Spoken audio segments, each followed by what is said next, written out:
안녕하십니까. 한국청소년재단 이사장 황인국입니다. 먼저 서울 청소년연설대전 본선에 올라오신 청소년 여러분들에게 축하의 말씀을 먼저 드립니다. 그리고 우리 예선에서부터 지금까지 쭉 수고해 주신 심사위원 여러분들께도 감사의 인사 드립니다. 시대가 요구하는 인재상은 매 시대마다 조금씩은 달라졌죠. 그러나 시대와 사회를 이끌어가는 인재들의 공통점, 필수 요소는 달라지지 않았습니다. 그중 하나는 자신의 경험과 생각, 능력을 압축해서 표현할 줄 아는 자신만의 스토리, 주장, 요구를 대변해낼 수 있는 자신의 언어를 갖고 있느냐 하는 것입니다. 자신의 생각을 자신의 말과 글로 표현해낼 수 있는 것, 이것은 어느 시대 사회를 막론하고 리더의 첫 번째 요소입니다. 이제 그 새로운 시대의 청소년 리더들을 만나는 청소년 연설대전의 첫 번째 만남입니다. 본선입니다. 함께해 주신 청소년 여러분, 마지막까지 최선을 다해 주십시오. 분투를 기대합니다. 여러분, 화이팅입니다.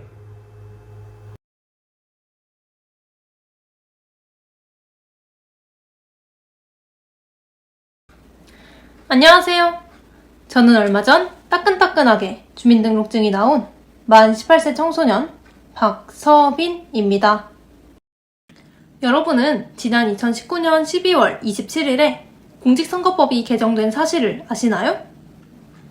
네, 지난 개정으로 만 18세 청소년이 국민이라면 당연하게 가져야 할 권리, 선거권을 얻었습니다. 그래서 저는 처음으로 선거권을 행사할 4월 서울시장 보궐선거가 정말 기대됩니다. 선거에 관심을 가지고 뉴스도 많이 보았는데요. 정말 다양한 정치인들이 당 내에서 경선을 진행하고 있고 야당 정치인들은 후보를 단일화한다는 말도 많이 들리더라고요. 하지만 저는 아직 복잡하고도 중요한 선거를 하기가 두렵습니다. 만 18세 선거를 못마땅하게 보는 사회적 시선과 선거에 대한 부족한 교육 때문입니다. 먼저 사회적 시선입니다. 만 18세 청소년에게 선거권을 부여하는 문제를 놓고 찬성과 반대 입장의 논리가 충돌하였는데요. 조희연 서울시 교육감은 만 18세 선거권 부여는 교육적으로 정당하다며 성명서를 내기도 했습니다. 그에 반해 아직 나이가 어린 사람들의 생각과 판단이 미성숙하지 않을까 하는 걱정과 우려의 목소리도 높았습니다. 또한 고3이 무슨 정치냐? 라는 말은 사회에서도 또래에게서도 많이 들립니다. 청소년의 정치 참여를 부정적으로 보는 시선이 여전히 존재하고 있습니다. 이런 청소년 정치 냉소주의 사회는 청소년이 정치에 관심을 갖는 것조차 비판적으로 바라보고 있습니다. 그리고 부족한 교육입니다. 2020년 21대 국회의원 선거를 한 선배들에게 물어보니 선거에 임박해서 관련 교육을 영상으로만 받았다고 합니다. 하지만 당장 2달 뒤에 투표를 해야 하는 저는 지금까지 단 한 번도 공교육에서 선거 관련 교육을 받아본 적이 없습니다. 꼭 저에 한정된 것이 아니라 학교 현장에서는 선거 관련 교육을 전혀 하고 있지 않습니다. 이렇듯 현재 우리 사회는 청소년이 민주시민으로서 사회에 참여할 수 있는 기초조차 마련해주고 있지 않습니다. 기껏해야 고등학교 사회탐구 영역에서 정치와 법을 선택한 청소년들만 선거에 대해 간단한 구조이론을 배울 뿐입니다. 이러한 현장에서 민주시민 교육은 활발히 이루어지지 못했으며 현재도 이루어지지 않고 있습니다. 저는 이런 사회적 시선과 부족한 교육을 다음과 같이 바꿔야 한다고 생각합니다. 먼저 선거권을 얻은 만 18세 청소년을 보고 교복 입은 유권자이라고들 많이 말하는데요. 저는 청소년 유권자에게 교복이라는 프레임을 씌워서 교복이 갖는 이미지와 사회적 제한 속에 민주시민으로서 성장해 나가야 하는 우리 청소년을 가두려 하는 느낌을 받았습니다. 만 18세 청소년도 똑같은 유권자입니다. 민주시민으로서 사회에 참여하는 당당한 구성원입니다. 또한 우리가 바라는 민주시민 교육은 어려운 것이 아닙니다. 선거에 앞서서 대상자에게만 단기적으로 교육하는 것이 아니라 한 달에 한 번씩 정규 수업을 정해서 대한민국의 선거 원칙, 선거 종류, 선거 용어, 정당의 종류 등 선거에 대한 기본적인 것들을 배우고 싶습니다. 이렇게 되면 학교가 정치판이 되지 않느냐라고 얘기할 수 있습니다. 그렇지만 저는 어느 한쪽으로 치우치지 않은 교육을 받을 수 있는 가장 유일한 경로가 학교라고 생각합니다. 교육을 통해서 선거의 필요성을 스스로 정의하게 하면서 주체적인 민주시민으로서 선거권을 행사할 수 있도록 사회가 나서서 도와야 합니다. 사회적 시선을 하루아침에 바꿀 수는 없습니다. 하지만 점점 변화를 이끌어낼 수는 있다고 생각합니다. 선거에 참여해 투표하는 것은 각자의 의견을 국가에 반영할 수 있는 강력한 행위이며 대한민국 국민이라면 갖는 당연한 권리이기 때문에 선거권이 갖는 의미는 특별합니다. 우리 청소년들이 자연스럽게 정치에 대해 이해하고 생각할 기회를 제공하며 더 나아가 다양한 세대의 입장을 대변할 수 있는 목소리가 많이 늘어나기를 바랍니다. 이렇게 사회가 청소년의 정치 참여를 돕고 선거에 대해서 교육을 해준다면 저도 이번 선거에서 자신있게 투표할 수 있지 않을까요? 이상 만 18세 청소년 유권자 박서빈이었습니다. 감사합니다.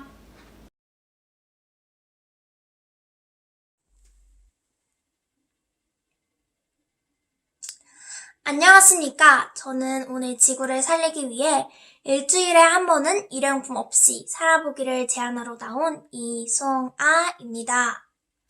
여러분, 홍제천을 들어보신 적이 있으신가요? 홍제천은 서대문구에서 한강까지 이어지는 실개천입니다. 저는 3살 때부터 15살인 지금까지 홍제천 앞에서 살고 있습니다. 지금은 엄마, 아빠, 그리고 동생과 함께 자전거를 타고 한강까지 왕복하기도 하며 홍제천에서 물고기도 보고 있습니다. 홍제천에는 참 다양한 운동기구가 많습니다. 여러분, 크로스 컨트리 아시죠? 아빠, 이건 어떻게 타는 거예요? 걷는다고 생각하며 타는 거야. 제가 이때 어려서 그런지 크로스 컨트리 위에 올라갔다가 내려오면서 머리를 박았던 기억이 납니다. 그렇지만 저는 울지 않고 그때 씩씩하게 일어섰습니다. 이처럼 저는 홍제천에 참 다양한 추억이 많습니다. 그런데 말입니다. 지난 여름 한반도에 수많은 태풍이 지나갔습니다. 그로 인해 홍제천은 차단기로 막혀 있었고 한반도의 태풍이 지나가는 내내 홍제천은 범람 위기에 놓였습니다. 심지어 이런 일도 있었습니다. 다들 곤히 자고 있는 새벽에도 불구하고 안내 방송이 울리며 홍제천을 거니는 사람들에게 접근하지 말라고 계속하여 방송이 나오기도 하였습니다. 태풍으로 장대비는 떨어지는데 방송은 계속 울리고 마음이 너무 초조해서 부모님과 함께 핸드폰으로 홍제천의 수위를 실시간으로 확인하며 안도의 숨을 쉬기도 했습니다. 이렇게 한 달 내내 태풍이 오고 뉴스를 틀면 다른 지역의 개천이 범람한다는 소식이 끊이지 않았습니다. 저희 부모님은 혹시 모를 홍제천의 범람을 대비하기 위해 저희 집보다 윗동네에 사시는 저희 할머니네 집으로 중요 문서와 서류들을 옮겨두기도 하였습니다. 국가적으로 2020년은 태풍호 피해가 전년도에 비해 3배 이상이나 늘어 재산 피해만 무려 1조 2,585억 원에 달한다고 합니다. 참 어마어마한 숫자죠? 이렇게 여름 내내 태풍이 오고 추운 겨울임에도 불구하고 저는 최근에 아주 슬픈 뉴스를 들었습니다. 인도 북부 히말라야 산맥 지역에서 빙하 일부가 부서지고 녹아 흘러내리면서 암석을 동반한 홍수 사태를 일으켜 최소 160명이 죽거나 실종됐다는 소식을 전해 들었습니다. 이렇게 무시무시한 일들이 왜 일어나는 것일까요? 그 이유는 여러분들도 다 공감하시는 지구온난화에 따른 것입니다. 사람들이 편리하게 살기 위해서는 다양한 일회용품을 사용해야 합니다. 저는 이번 소식을 듣고 나는 지구온난화를 줄이기 위해 무엇을 할 수 있을까? 많은 고민을 하였습니다. 그 고민의 결과 끝에 일주일에 한 번은 일회용품 없이 살아보기를 실천하고 있습니다. 일회용품 없이 하루를 산다는 것은 참 힘든 일입니다. 플라스틱 병 사용 대신 스테인리스 병 사용, 비닐봉지 대신 에코백 사용 등으로 실천 방법은 다양하게 많습니다. 그렇지만 플라스틱 병을 쓰지 않기 위해 하루 종일 이 무거운 스테인리스 병을 들고 다녀야 하고, 혹시나 사용할 수 있는 비닐봉지를 대신하기 위해 가방에는 항상 이 에코백을 넣어가지고 다녀야 합니다. 너무나도 불편하고 힘든 일이지만 저는 이번에도 지구를 위해 확고히 실천하려 합니다. 그리고 앞으로도 계속 실천하려고 합니다. 지금은 저 혼자 실천하고 있습니다. 이 소식을 들은 여러분들도 일주일에 한 번은 일회용품 없이 살아보기에 동참해 주신다면 2021년 여름에는 작년보다 한반도의 태풍이 덜 오지 않을까 합니다. 제가 사랑하는 홍제천이 범람 위기에서 벗어날 수 있도록 일주일에 한 번은 일회용품 없이 살아보기 동참해 주십시오. 이상 감사합니다.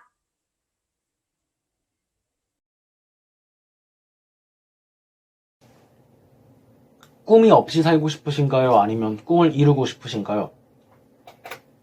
안녕하십니까. 저는 자녀들의 명문대학 진학에만 목매시는 부모님들께 한마디 하러 온 김남석입니다. 저는 지금 희망하는 직업은 없습니다. 그러나 한 가지 목표는 명확합니다. 선한 영향력을 끼치고 좋은 인물로 세상에 이름을 남기는 사람인데요. 저는 지금도 이 목표를 이루기 위해서는 어떤 직업을 가져야 할지에 대해서 계속 고민하고 있습니다. 그러면 제가 아닌 다른 청소년들의 꿈은 무엇일까요? 100만 구독자의 크리에이터? 사람을 살리는 의사?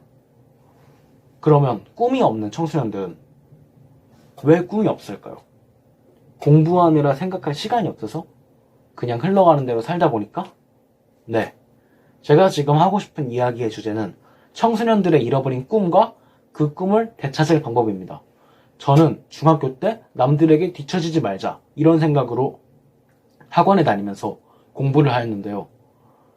그때는 1시간도 지루했고 그리고 성적도 원하는 만큼 나오지 못했고 그리고 학원도 자주 빠지게 되고 결국에는 학원을 그만두었습니다. 저는 왜 그랬을까요? 네, 맞습니다. 저는 그냥 공부를 하기가 싫었습니다.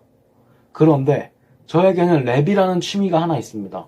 저는 이 랩을 하면서 공부할 때는 상상도 하지 못했던 시간인 3시간 정도는 거뜬히 앉아서 열심히 녹음하고 랩을 합니다.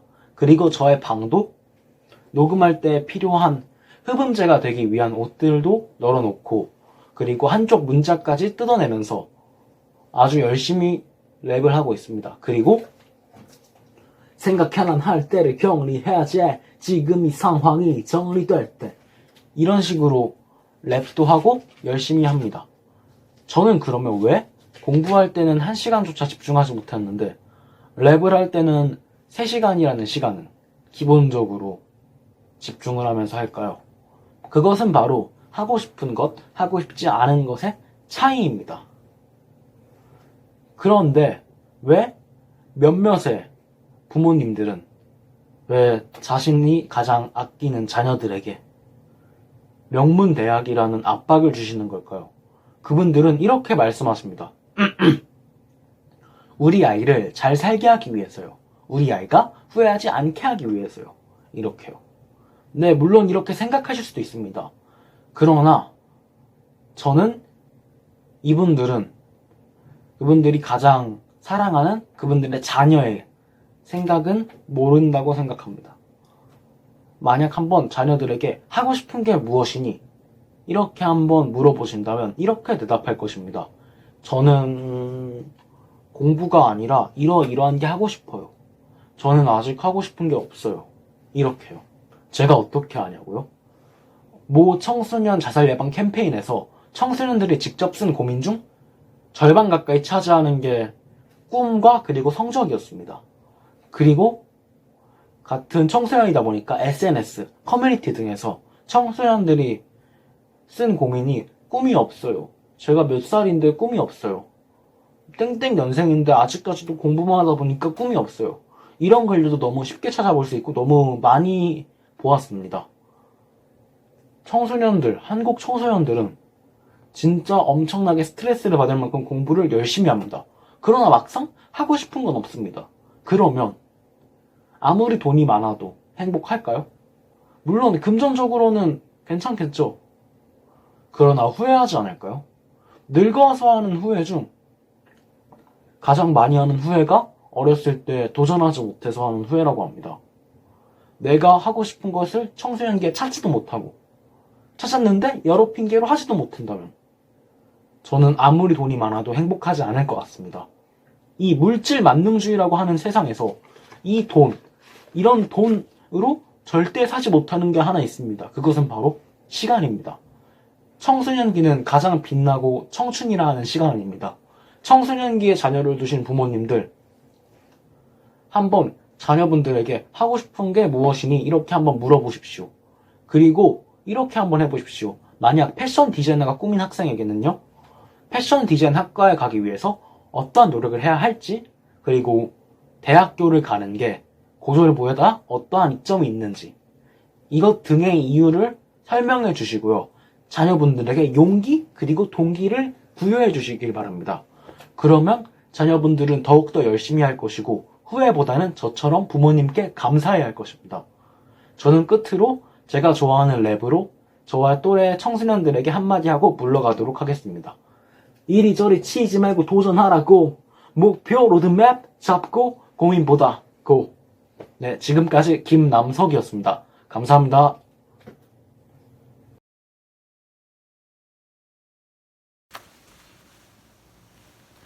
안녕하세요. 코로나19로 모두들 힘든 시기였지만 코로나 덕분에 작년 한 해를 잘 버틸 수 있었던 조민재입니다. 코로나로 청소년 왕따 자살률이 6%나 감소했습니다. 라는 기사 보셨나요? 지금부터 학교를 두려워했던 저의 이야기를 시작합니다. 여러분, 누군가에 대해 확실치 않은 소문을 듣거나 직접 해본 적 있나요? 네, 제가 예를 들어 보겠습니다. 야, 민재가 철수 뒷담화했다던데? 전 중학교 시절 내내 이러한 루머 속의 주인공이었습니다. 그저 밝다는 이유로 이 정도는 해도 괜찮을 줄 알았다가 그들의 논리였어요. 몇몇 선생님들께선 여자애들끼리 돌아가면서 왕따시키는 건 사회 적응기니까 네가 좀 이해 좀 해라. 도대체 언제부터 왜 왕따가 사회 적응기가 되었을까요? 익명 질문 앱인 에스크를 통해 전 하루에도 100개가 넘는 욕을 받았습니다. 제가 하지도 않은 짓을 가지고 아이들은 저를 탓하고 욕했죠. 학교에선 모든 과제가 너무 하기 싫었습니다. 같은 모둠이 되면 나 얘랑 같은 모둠 하기 싫은데, 발표 시간이 오면 그 누구도 박수를 쳐주지 않아 제가 좋아하던 발표마저 꺼려했습니다. 학교 복도를 걸을 때는요, 수군거리는 소리가 너무 듣기 싫어서 쉬는 시간이 끝나갈 때쯤 뛰어가고 급식은 먹지도 못했습니다. 여러분, 이쯤 들으시면 왜 친구들이 아무도 안 믿었겠어, 쟤도 문제가 있었던 거야 라며 속으로 잘 탓하시는 분도 있으시겠죠? 전 당당히 제 잘못이 없음을 밝히기도 하였지만 돌아오는 건 아니면 말고 우리도 학교 복도에서 들은 거라서 였어요. 학교에선 제게 도움을 안 주었냐고요? 담임 선생님께선 크게 문제될 만한 폭력이 아니라고 저 같은 한 명의 왕따를 묵인해버리는 게 다수의 학생을 상대하는 것보다 편하다고 생각하셨습니다. 방지할 강력한 처벌이 아닌 그저 가해 학생들과 절 혼자 방에 두고 친하게 지내라 하시며 그걸 거부하면 넌 네가 그러면 걔네랑 다를 게 뭐야? 라고 하셨습니다. 학업도 제 스스로도 이게 다 무슨 소용인가 싶어 노후를 했었지만 그들이 원하는 제가 되기 싫어 독하게 버텼습니다. 다행히 3학년 때 코로나로 무리생활이 금지되고 반끼리 급식을 먹고 거리두기가 실행되면서 아이들의 괴롭힘은 잦아들었고 결과적으로 3학년 2학기 땐 반장도 하고 좋은 학교에도 입학했습니다. 근데요, 아직도 제가 그때의 저를 돌아보면요, 제발 한 명만 저를 믿어줬어도, 제발 진심으로 제 이야기 들어줄 한 사람만 있었어도, 한 명만 그 소문의 고리를 끊어줬어도 전 그때의 제 자신을 놓지 않았을 겁니다. 우리는 누군가에게 다신 잊지 못할 아픔이 되는 말을 그저 어린 시절 실수였다고 포장해서는 안 됩니다. 그건 폭력입니다. 우리는 모두가 현명한 판단력을 지니고 있습니다. 올바른 판단으로 친구를 도와주세요.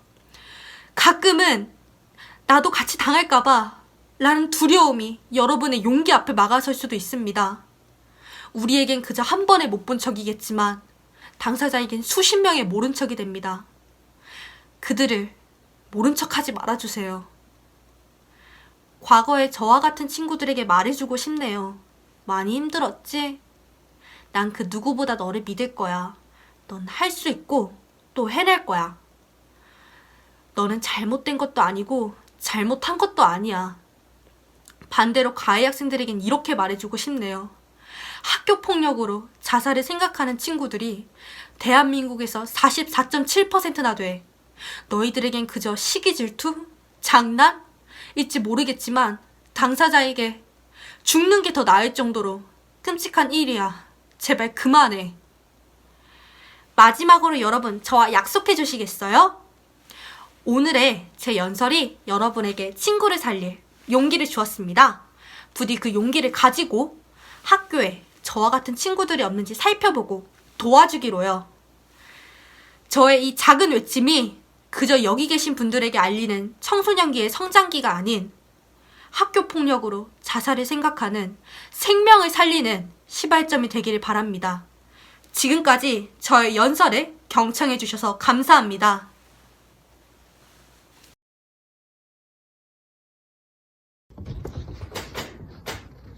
안녕하세요, 여러분. 오늘 저는 자존감에 대하여 이야기해보려 합니다. 여러분 눈에는 제가 어떤 학생으로 보이시나요? 평범한 학생처럼 보이시나요? 제가 보기에 저는 예쁜 여학생으로 보입니다. 속으로 욕하셔도 됩니다. 저 안 들리게요. 제 이야기를 끝까지 들어보시면 제가 왜 이렇게 말했는지 알 수 있을 것입니다. 여러분은 자존감이 높은 편인가요? 저는 불과 몇 달 전까지만 해도 자존감이 매우 낮은 학생이었습니다.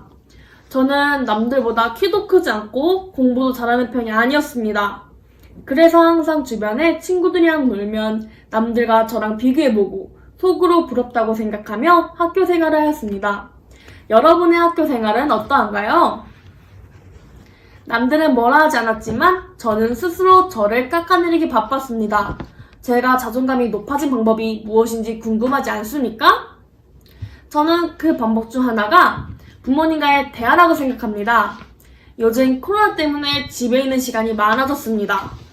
밖으로 나가지 않고 집에만 있으니 핸드폰만 하고 낮잠만 자고 공부도 하지 않았습니다. 그러다 보니 엄마와 부딪히는 일이 많아졌습니다.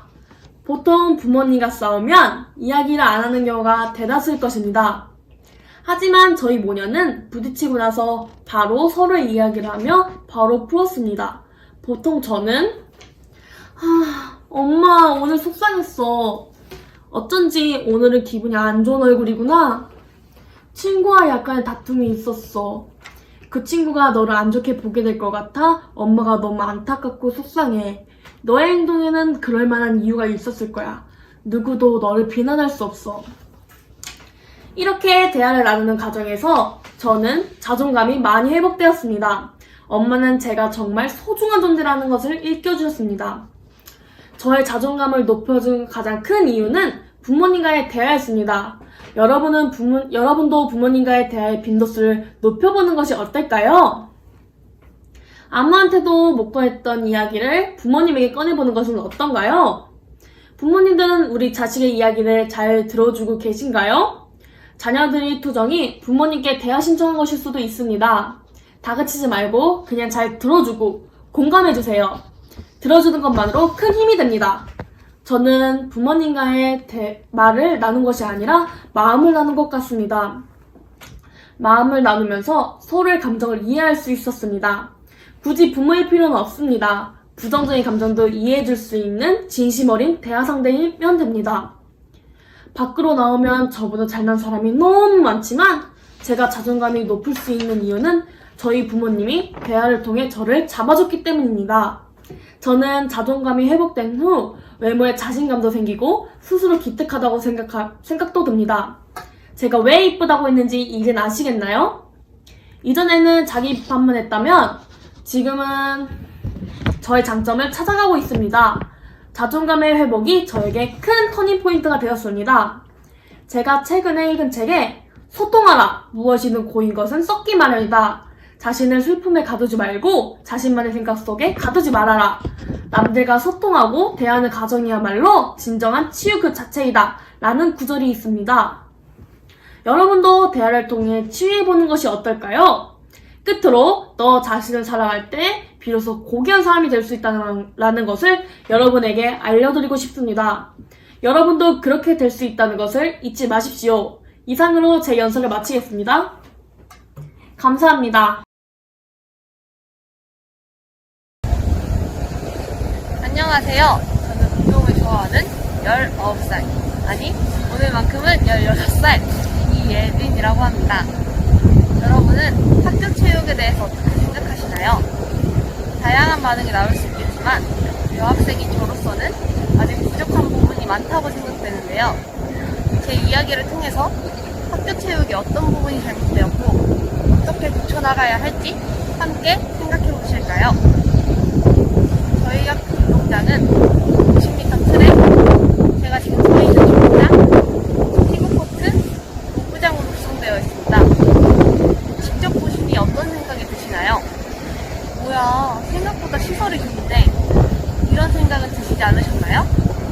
맞아요. 시설은 굉장히 좋았죠. 근데 제가 그 시설을 온전히 활용할 수 있었을까요? 온전히 활용할 수 있었다면 얘기조차 꺼내지 않았겠죠? 저는 체육 시간에서조차 90m 트랙과 피구장만을 사용할 수 있었습니다.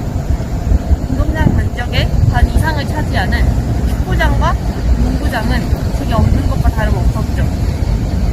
저는 운동장 주변을 빙빙 돌면서 산책할 수밖에 없었습니다. 쉬는 시간이나 점심 시간엔 항상 남자아이들 운동장을 차지했기 때문이었죠. 이런 얘기를 하실 수도 있어요. 남자아이들이 운동을 좋아하니 운동장을 차지한 거 아니냐? 너희도 하고 싶었으면 얘기를 하지 그랬냐? 라는 얘기요. 맞아요. 운동을 좋아하지 않는 여자아이들이 많을 수도 있겠죠. 근데 운동을 좋아하고 좋아하지 않는 게 성별에 따라 나뉘는 거였나요? 태어날 때부터 이 아이는 여자아이지 운동을 싫어하고 이 아이는 남자아이지 운동을 좋아하고 이렇게 정해지는 거였냔 말이에요. 아니죠. 운동을 좋아하고 좋아하지 않는 건 성향일 뿐이에요. 성별에 따라 성향이 바뀌진 않죠. 그렇다면 하고 싶었으면 얘기를 하지 그랬냐? 라는 얘기는요. 저희도 학교에 여러 번 얘기를 해보았습니다. 학교의 반응은 두 가지였어요. 여자아이들은 운동을 좋아하지 않아서 딱히 다양한 종목을 시켜줄 필요가 없다. 하고 싶으면 너희가 먼저 나와서 손 좀 해라 라는 얘기요. 제가 계속 말했듯 운동을 좋아하고 좋아하지 않는 건 성향일 뿐입니다. 그러니 여자아이들이 운동을 좋아하지 않는다는 선입견이 전제가 된 첫 번째 발언은 잘못된 것이겠죠. 그렇다면 하고 싶었으면 너희가 나와서 손 좀 해라 라는 얘기는요. 저희도 이번 나와서 운동장을 쓰기로 했습니다. 그런데 결국엔 제 어쩔 수 없는 신체 차이 때문에 밀려나기 일쑤였어요. 학교는 이것을 알고 있음에도 제대로 된 조치를 취해주지 않았습니다. 결국엔 저희의 말을 제대로 들어주지 않았다는 뜻이었죠. 제 또래 여자아이들이 가장 많이 접한 종목은 피구입니다. 또래 남자아이들이 가장 많이 접한 종목은 축구이고요. 피구에서의 공은 어떤 존재인가요? 남을 아웃시키는 동시에 내가 피해야만 하는 존재이기도 합니다. 그렇다면 축구에서의 공은 어떤 존재인가요? 그저 내가 발로 차서 골대 안에 집어넣기만 하면 되는 존재입니다. 그 과정 속에서 내가 공이 맞을까봐 무서워할 일이 있나요? 그 전에 공을 무서워한다면 축구라는 운동 자체를 제대로 시행할 수조차 있나요? 아니요. 공을 무서워한다면 축구라는 종목을 제대로 시행할 수 없습니다. 이처럼 남자아이들은 학교 체육에서 조차 누가 친해지는 반면에 여자아이들은 학교 체육에서 또한 누가 멀어지게 되는 것입니다. 이것이 과연 운동을 싫어하는 여자아이 하나만의 문제일까요? 아니요. 저는 이것이 성별을 나눠 운동을 정해주는 관행의 문제라고 생각하고 이 관행이 잘못됐음을 알면서도 고치지 않는 우리의 무관심의 문제라고 생각합니다. 이것을 고치기 위해 우리는 성별을 나눠서 운동을 정해주지 않아야 하고 설령 그 집단이 운동을 싫어한다 해도 다양한 종목을 접하는 것은 언제나 중요하다는 것을 깨닫고 있어야만 합니다. 그리고 어린 나이에 청소년일수록 아주 조금만 걸어가는 서로의 모든 삶이 바뀔 수 있다는 것을 언제나 인식하고 있어야 합니다. 제 이야기를 통해 학교 체육의 어떤 부분이 잘못되었고 어떻게 고쳐나가야 할지 들어보셨는데요. 이해가 잘 되셨나요? 앞으로 모든 아이들에게 공평한 학교 체육이 될 수 있도록 노력해 주셨으면 좋겠습니다. 감사합니다.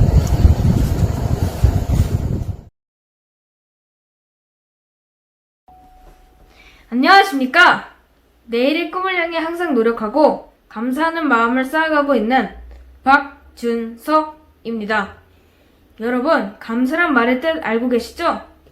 저는 이 자리에서 저의 14살 짧은 인생에 훅 들어온 감사 이야기를 해보려고 합니다. 귀 기울여주세요. 9살 형님이 되어 기쁘던 2학년 봄이었습니다. 전 친구들과 해맑게 바깥놀이를 하고 있었는데 갑자기 덩치 큰 친구가 제 쪽으로 밀리면서 제 몸도 같이 화단 쪽으로 넘어져서 귀가 찢어지고 7바늘이나 꿰매게 되는 제 인생의 시련이 닥쳤습니다. 그리고 같은 해 가을 화장실에서 나오는데 그때 저의 귀를 다치게 했던 친구가 뛰어가면서 밀어서 저는 복도에서 넘어졌습니다. 살상상으로 뒤도 아니 앞으로 쿵 넘어졌습니다. 누가 볼까봐 아픈 것도 모르고 얼른 일어났는데 저를 보고 있던 다른 친구가 준서야 너 이빨이 없어 합니다. 너무 놀란 나머지 저는 제 이빨을 확인 후 열심히 남은 이빨을 찾았지만 이미 제 이빨은 깨져서 쓸모없게 되었습니다. 쿵 하고 넘어지니 툭 하고 깨져버린 내 이빨. 이렇게 제 인생의 두 번째 시련이 닥쳤습니다. 혹시나 하는 기대감으로 치과에 갔지만 아직 성장기여서 임플란트는 할 수 없고 그냥 보기 좋게 이빨 모양만 만들어줄 수 있다던 의사 선생님 말에 무척 실망했던 기억이 납니다. 그렇게 전 제가 좋아하는 사과도 마음껏 베어먹을 수 없는 가짜 이빨이 생겼습니다. 제 오른쪽 앞니 보이시나요? 지금 의사쌤이 실력이 좋으셔서 별로 티가 안 날 수도 있지만 제 가짜 이빨은 모양만 그럴듯했습니다. 작은 충격에도 툭 하고 떨어지기에 제가 좋아하는 농구도 마음껏 할 수 없었고 앞니로 잘라서 쉽게 먹던 음식들도 어금니로 잘라 먹다 보니 제 볼은 자주 지저분해졌고 전 그날 이후로 치과를 놀이터 가듯이 자주 갔습니다. 이런 저의 바뀐 일상에 마음은 짜증으로 가득 찼습니다. 하지만 이런 저의 마음을 바뀌게 해준 일이 생겼습니다. 그것은 하루 3가지 감사쓰기였습니다. 처음엔 교장 선생님의 강의를 시작해서 쓸 내용이 없어서 집이 있어서 감사, 잘 먹어서 감사, 잘 돼서 감사로 대충 적었지만 감사쓰기를 계속하면서 점점 제 마음도 열리게 되었습니다.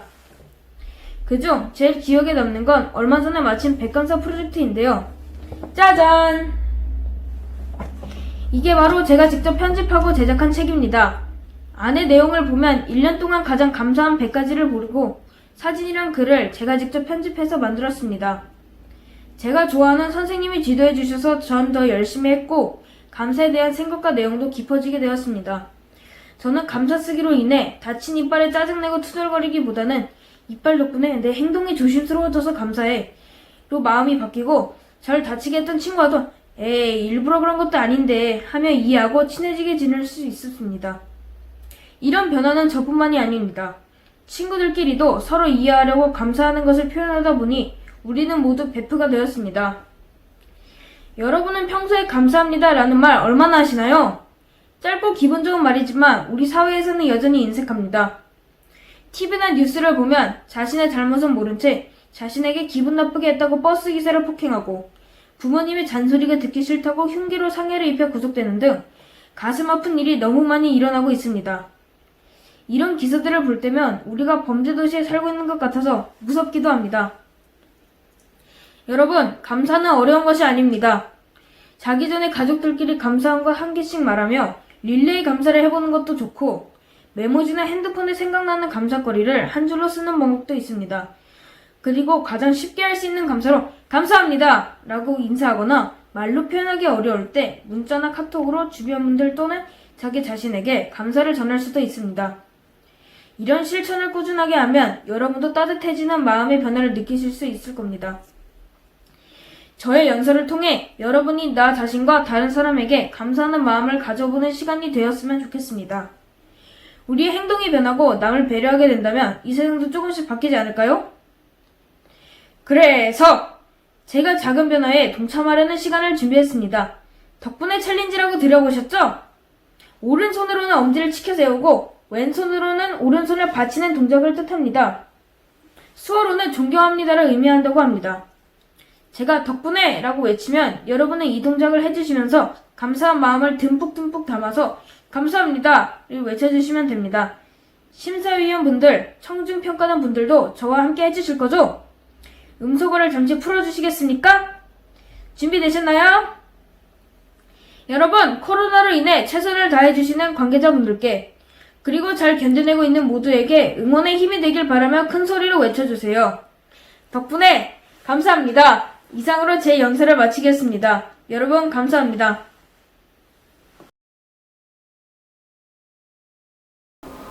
안녕하십니까? 저는 서울특별시 성북구에 사는 예비상담사 최지훈입니다. 여러분, 다들 진로를 찾으셨나요? 아직 찾지 못하셨어도 괜찮습니다. 저는 어떻게 상담사라는 확고한 진로를 가지게 되었을까요? 저의 연설 주제는 청소년들의 가장 많은 고민인 진로 고민을 해소하기 위한 도움을 주는 방법들입니다. 우선 제 이야기를 하자면 저는 제가 하고 싶은 것만 진로에서 고민을 했었지만 너무 현실성이 떨어졌었습니다. 하지만 친구의 조언을 받자 생각이 달라졌습니다. 친구는 제가 좋아하는 취미와 적성을 모두 고려하여 제게 맞는 일들을 알려주었습니다. 덕분에 현재 지금은 상담사라는 직업이 저에게 잘 맞는다는 것을 알게 되었습니다. 오늘 제 연설을 통해 본인의 진로를 찾는 데 도움이 되고 남의 진로를 찾는 데 도와주실 수 있으시면 좋겠습니다. 보시다시피 자신에 대해 잘 모르는 저였지만 친구의 도움으로 저에게 맞는 적성을 알게 된 제 이야기를 통해 저의 주제가 더 와닿으셨으면 좋겠습니다. 저는 진로가 상담사이기 때문에 청소년들의 고민에 대한 관심을 많이 가졌었습니다. 특히 이번에 관심을 갖게 된 주제는 진로였습니다. 왜냐하면 제 친누나는 법학과를 나왔지만 진로에 맞지 않아 성우학원을 다니고 있습니다. 지금이라도 진로를 찾아서 다행이지만 자기와 맞지 않는 분야에 대해 투자한 것들에 대해 많이 아까워하는 그런 모습을 보아하니 진로를 정하는 것이 얼마나 중요한 것인지 새삼 깨달았습니다. 그리고 진로를 정하지 못하고 방황하는 친구들을 많이 보았습니다. 제가 청소년들의 고민들에 대해 많은 조사를 해본 결과 2019년 기준 학생들의 가장 큰 고민은 진로였습니다.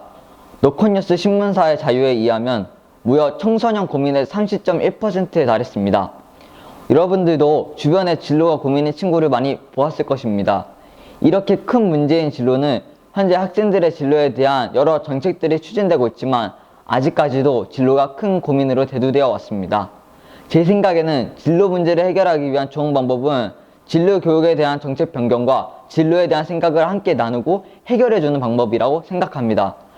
정책은 학생을 테스트하는 방식이 아닌 직접 체험하고 그 학생의 적성과 취미를 고려해서 상담하는 시스템으로 바꿔야 한다고 생각합니다. 제 경험으로선 자유학기제는 배워갈 수 있는 부분이 너무 좁았었습니다. 더불어 추가적인 체험 수업들조차도 진로교육과는 다소 동떨어진 모습을 보여줘 아쉬움이 많았습니다. 덕분에 자신의 재능에 대해서는 많이 알아갈 수 없었습니다. 그렇기 때문에 틀 중 하나만 고를 수 있는 정책보단 진중한 길찾기를 통해 취미와 적성을 찾아낼 수 있도록 노력해야 합니다. 최근 많은 의견이 오가는 고교학점제에서도 본질적인 문제는 해결되지 않았습니다. 대학교에서는 자신과 맞지 않는 과를 진학하게 되는 이유와 같은 원인이 똑같이 발생할 위험이 있기 때문입니다. 그렇게 진로교육 정책이 새롭게 개편되어야 합니다. 그리고 진로 사이트 같은 곳에서 정보를 좀 더 현실성 있고 근본 있게 제공해야 합니다. 우리가 할 수 있는 노력은 더 친근하게 다가가서 해결하는 방법으로 시행하기 위해서는 그 사람에 대해서 많이 알아야 합니다. 그리고 대화를 통해 의견을 맞춰 나가는 것입니다. 저는 실제로 친구가 조향사와 타투이스트에 대한 진로 중에 고민을 하다가 방향을 잡지 못할 때 그 친구에 대해 알고 있던 정보를 기반으로 답을 찾다 보니 그 친구가 원하는 정답에 가까운 진로를 찾을 수 있었습니다. 그렇게 타투이스트가 될 수 있는 진로에 대한 여러 정보들을 습득하고 학업에도 더욱 열정하는 모습을 보았습니다. 이렇듯 진로 고민에 대한 해결 방법은 단순한 테스트가 아닌 사람 대 사람으로 그 사람에 대해 알아간 다음 진로에 대한 얘기를 하는 것이 진로를 더욱 올곧고 그 사람이 원하는 길로 갈 수 있도록 노력할 수 있다고 생각합니다. 테스트만으로는 의견 조율이 힘들고 그 사람에 대한 정보를 알기 힘들기 때문입니다. 저의 포인트는 진로교육 정책은 좀 더 사교적이고 사람마다 다르게 진행되어야 하며 진로에 대한 고민이 있는 친구가 있다면 그 고민을 해결하기 좋은 사람은 바로 우리라는 것입니다. 해결해주지 못하더라도 그 사람이 본인에 대해서 더욱 잘 알게 해주고 응원해주고 위로해주는 것만으로도 그 사람들에게는 큰 힘이 되어줄 것입니다. 그래서 제 생각에는 진로에 대한 고민은 사람 대 사람으로 해결할 수 있는 상황으로 풀어나갔으면 좋겠습니다. 그리고 이러한 방법들은 가장 가까이 있는 우리가 실천할 수 있습니다. 다 같이 힘을 내서 진로에 대한 고민들을 조금씩이나마 쥐어나갔으면 좋겠습니다. 제 이야기를 들어주셔서 감사합니다.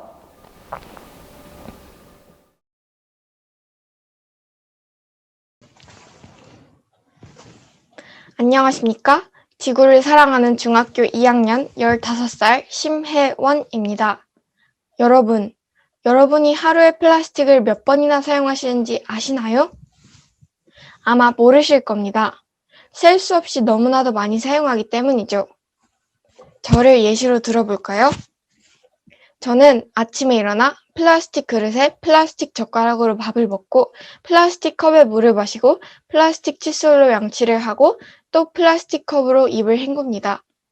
억지 아니냐고요? 여러분의 일상을 생각해보세요.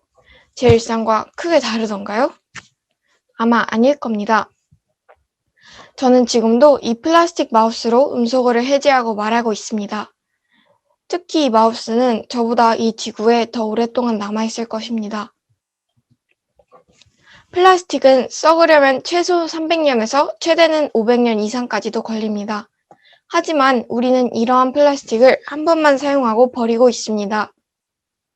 플라스틱은 이제 우리 일상에서 없으면 안 되는 존재가 되었습니다. 플라스틱은 값이 싸고 썩지도 깨지지도 녹이 생기지도 않고 가볍고 편리합니다.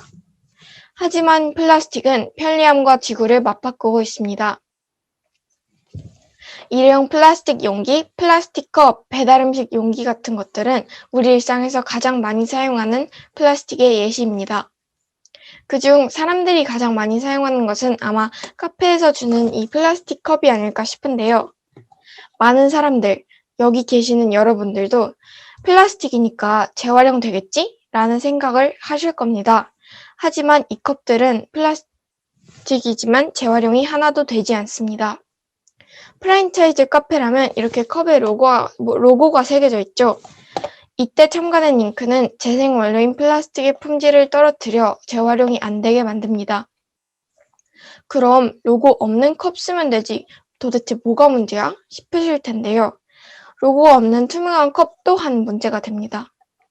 컵의 밑바닥에 컵의 재질을 나타내는 표시가 있지만 빠르게 돌아가는 컨베이어 벨트에서 하나하나 수많은 컵들의 밑바닥을 들추는 일은 인건비에 비해 재활용 가능성이 현저히 낮아 분리를 아예 하지 않습니다. 지구에게 가장 좋은 방법은 플라스틱을 아예 사용하지 않는 것이지만 우리 일상에는 이미 너무나 많은 플라스틱들이 들어와 있습니다. 그렇다면 플라스틱 사용을 최소화하는 게 최선이겠죠. 여러분들이 아시는 플라스틱 사용을 줄이는 방법에는 무엇이 있나요? 네, 여러분이 아시듯이 개인 물병 사용하기, 빨대 쓰지 않기, 음식 그릇에 따로 담아오기 이런 방법들이 있죠. 하지만 대부분의 사람들은 이것을 알고 있음에도 실천하지 않습니다. 텀블러 들고 다니기, 에코백 들고 다니기 이런 말들은 너무나도 많이 들어봤기 때문이죠. 그렇다면 정말로 우리가 일상에서 실천하기 쉬운 방법들은 어떨까요? 펜 아껴 쓰기, 핸드폰 자주 바꾸지 않기, 사기 전에 정말로 필요한 것인지 생각하고 사기 이런 거요. 제가 여러분들께 드리고 싶은 말은 현명한 소비를 하자는 것입니다. 현명한 소비를 하면 우리는 돈을 아끼고 지구는 더 건강해집니다. 티끌 모아 태산이라는 말이 있듯이 여러 사람의 작은 행동이 모이면 그 결과는 결코 작지 않습니다. 아픈 지구를 살릴 수 있는 의사는 오직 여러분들 뿐입니다. 물건을 사기 전 한 번만 더 생각하고 사는 것은 어떨까요? 지금까지 경청해 주셔서 감사합니다.